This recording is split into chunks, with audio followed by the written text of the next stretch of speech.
Hello there, Flesh and Blood community.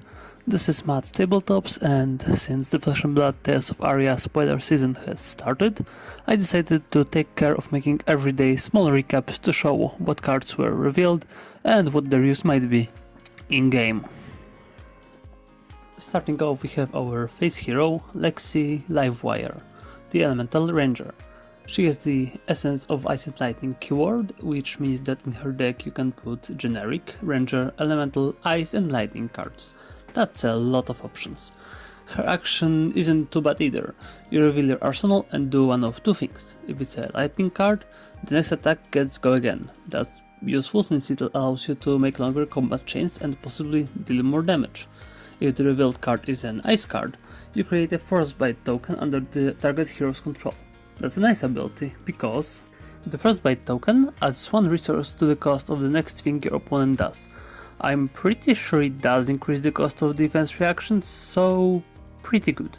We also get two new bows, Shiver and Voltaire Strike twice.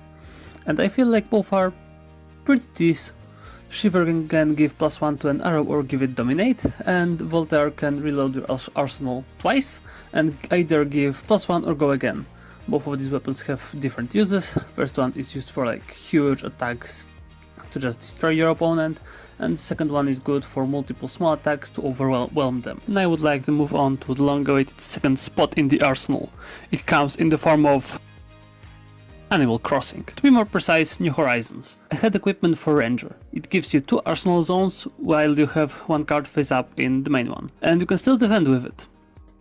We also get a specialization attack for Lexi. It has Lightning Fusion, which means that you can reveal a lightning card from your hand and make it fused. And if you did, it deals additional damage equal to the number of equipment that your opponent has on a hit. And if the damage dealt by this card is higher than the number of the equipment, all of it is deactivated. That's incredibly strong because it can fully mess up your opponent's next turn, either by getting rid of cards in their hand because they tried to defend, or by just breaking their equipment that they might have wanted to use, which can be equally bothersome.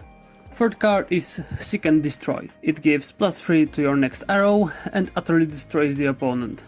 They cannot keep anything for later. Their hunt is gone, their arsenal is gone, just like Light it destroys your opponent's whole plans. Another thing we got is With Lightning, a rare that boosts the next lightning or elemental attack and gives it go again. It's useful if you want to make multiple attacks in one turn, but the attack boost is pretty small, so if you're looking for one strong attack per turn, you can skip it. A similar card that upgrades fused attacks, Invigorate, gives anywhere from +4 to +2 to your next fused attack.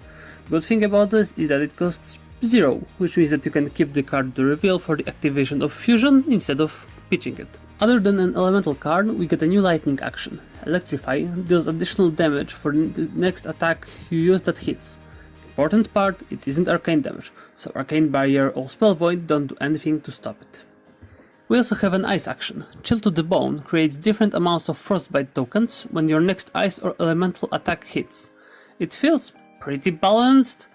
It doesn't just give you something like Shadowrun Blade's Seeds of Agony do.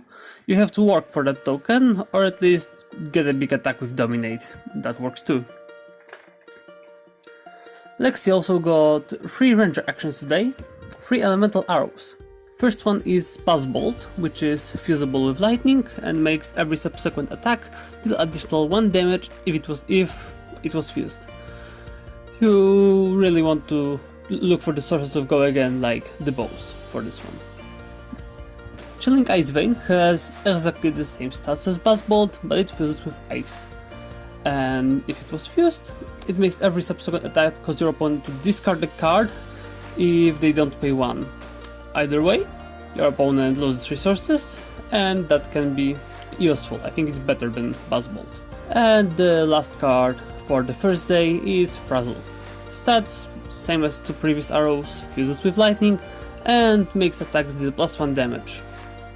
It feels like just another Buzz Bolt. I might be missing something, I don't know. And that's all for the first day of Tales of Aria spoilers. Personally, I have mixed feelings on it so far. I don't know enough about what other heroes in the set will be, but so far I love the second slot in the arsenal, I like the new talents and hope they will reappear in the future, so that cards like with lightning can be used by more heroes. And the fuse mechanic seems interesting. You give up some information to your opponent to make your actions stronger.